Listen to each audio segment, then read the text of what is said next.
Dans toutes les universités, le dean, c'est le doyen, le patron, un grand prof, un prof parmi les profs. J'évolue dans le domaine de l'enseignement supérieur depuis plus de 20 ans et aujourd'hui, je dirige l'ISG, une grande école de commerce.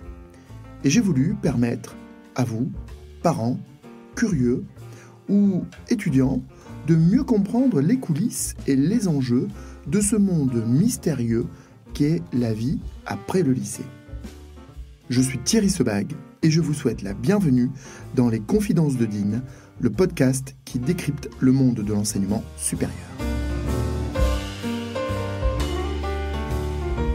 Dans ce nouvel épisode, nous allons aborder un choix cornélien de toutes les familles et de tous les lycéens et étudiants. Alors, Bac+3 ou Bac+5 ? Par quoi démarrer et comment bien démarrer dans l'enseignement supérieur ? La question, c'est d'abord celle des métiers, pense-t-on. On se dit, avec un Bac+3, je pourrais faire quoi ? Et avec un Bac+5, je pourrais faire quoi ? En vrai, la question, elle ne se pose pas totalement comme ça. Je vais vous donner un chiffre, extrait d'une enquête qui est celle de l'Union des grandes écoles indépendantes. À la sortie du lycée, à peine un lycéen sur 4 sait le métier qu'il veut faire. Les 3/4 d'entre eux ne savent donc pas. S'ils ne savent pas ce qu'ils veulent faire, ils ont quand même un certain nombre de certitudes. La première des certitudes, c'est que d'abord, ils veulent bien gagner leur vie et, si possible, sans trop s'embêter. La deuxième chose dont ils sont à peu près sûrs, c'est qu'ils veulent être chefs. Ça, c'est sûr. Surtout quand on vient dans une école de commerce, on y vient pour être chef. C'est-à-dire pour être responsable d'un budget, responsable d'équipe, responsable de projet. Et puis, enfin, surtout quand on prononce le mot projet, ils veulent aussi laisser libre cours à leur créativité. Ils veulent être créatifs et ils veulent qu'on les écoute. Alors, pour y arriver, pour bien gagner sa vie, être chef et laisser libre cours à sa créativité, est-ce qu'il vaut mieux un Bac+3 ou un Bac+5 ? Et souvent on nous dit, et c'est quoi les métiers accessibles après un Bac+3 et après un Bac+5 ? En vrai, on ne pose pas très bien la question quand on la pose comme ça.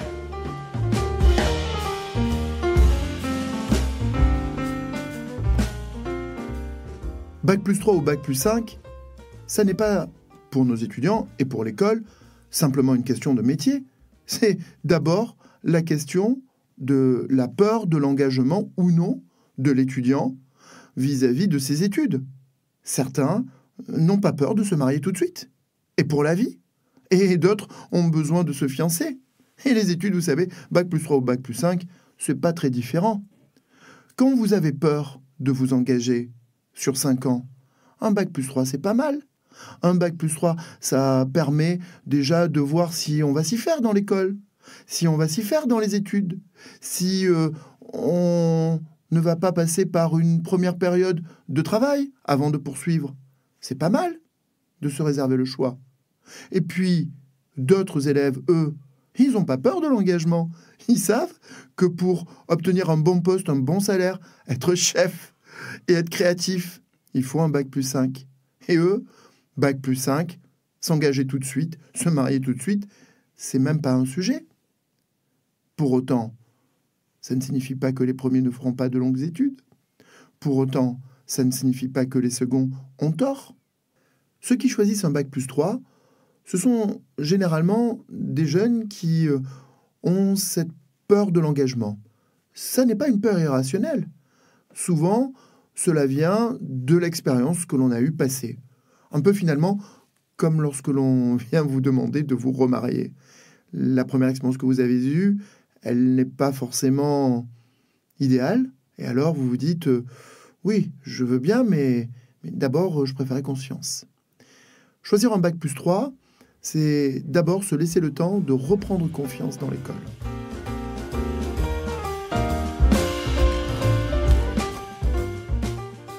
Et puis, bien entendu, il y a ceux qui choisissent le Bac+5. Ceux-là, ils n'ont aucune crainte. Ils savent que 5 ans, c'est bien pour se préparer. 5 ans, c'est ce qu'il faut pour partir à l'international. 5 ans, c'est souvent 3 premières années pour goûter un peu à tout. Un peu comme dans un repas à la libanaise, on goûte un peu du marketing, et puis un peu des RH, et puis un peu de la finance, et puis un peu de la communication. On se dit, oh tiens, je reprendrai bien un petit peu des nouvelles technologies. Oh tiens, ce truc-là sur le web design, ça m'a bien plu. Et puis, après ces 3 premières années, dans son programme en 5 ans, on se dit, je vais choisir une spécialisation. Une spécialisation, c'est-à-dire un métier, un secteur, des choses que l'on va assembler et qui, à la fin, vont leur permettre de bien démarrer dans la vie et d'être en phase avec leurs aspirations personnelles et professionnelles.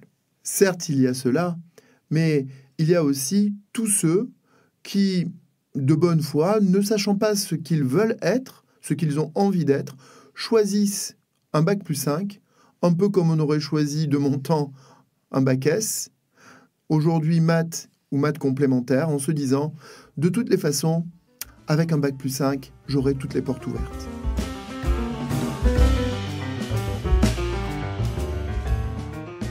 Ceux qui choisissent un bac+3 ne se ferment pas des portes, vous savez. Parce que, pour une bonne partie d'entre eux, ils poursuivront. Ils choisiront un bac+5, ils choisiront le master, la spécialisation qui leur convient le mieux. Alors, quand on regarde dans les écoles, et dans la mienne, quand je vois le choix de mes étudiants, certains sont arrivés en première année, c'est vrai, et passent 5 ans avec nous. D'autres nous ont rejoints après un bac+3, après une licence, après un bachelor obtenu ailleurs, et ils nous rejoignent pour faire leur master avec nous. Y a-t-il un bon choix ou un mauvais choix? Je ne crois pas. Je crois qu'il y a d'abord des parcours qu'on a envie de construire, des expériences que l'on a envie d'acquérir, et puis on découvre aussi, chemin faisant, des écoles qui nous conviennent mieux et des projets qui sont plus adaptés à nos propres aspirations. Alors, bac+3 ou bac+5?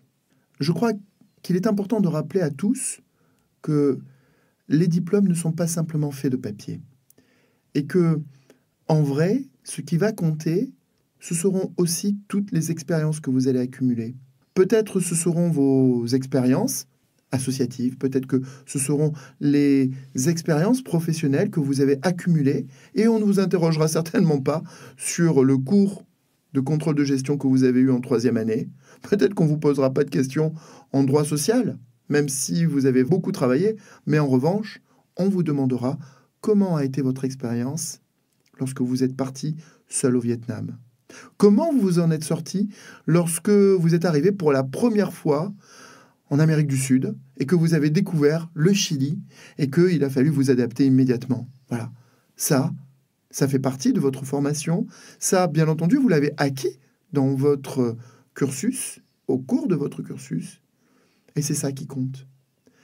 Faire des études, bac+3 ou bac+5, c'est d'abord être bien dans ses baskets. C'est d'abord faire le choix d'une formation où vous vous sentiez à l'aise et qui vous donne des ailes pour réussir. Et puis, vous savez, on dit bac+3 ou bac+5. Mais en vrai, vous avez aussi du hors-bilan, du hors-CV dans la comptabilité des études. Ils sont passés où et ils sont comptabilisés où? Les certificats, les MOOC que vous avez suivis, les certificats que vous avez obtenus. Ils sont passés où les heures que vous avez suivies en ligne sur des tutos pour pouvoir vous former à, parce que sur tel ou tel domaine, il n'y a pas de formation. Tout ça est passé où? C'est pas comptabilisé. Et pourtant, ça fait partie des vrais plus et des vrais atouts dans les CV. Y compris d'ailleurs lorsque les étudiants arrivent à l'école. Ils arrivent, ils savent déjà des choses. Ils ont appris à créer des sites, ils ont appris à coder, ils ont appris du no-code, ils ont appris des langues rares, et ils nous surprennent. Tout ça n'est pas comptabilisé. Vous voyez, bac+3, bac+5, c'est quand même, souvent, simplement un bout de papier qui reflète bien mal la nature d'un apprentissage qui, quand on l'exprime comme cela, se fait tout au long de la vie. C'était à nouveau Thierry Sebag pour Confidence de Dean.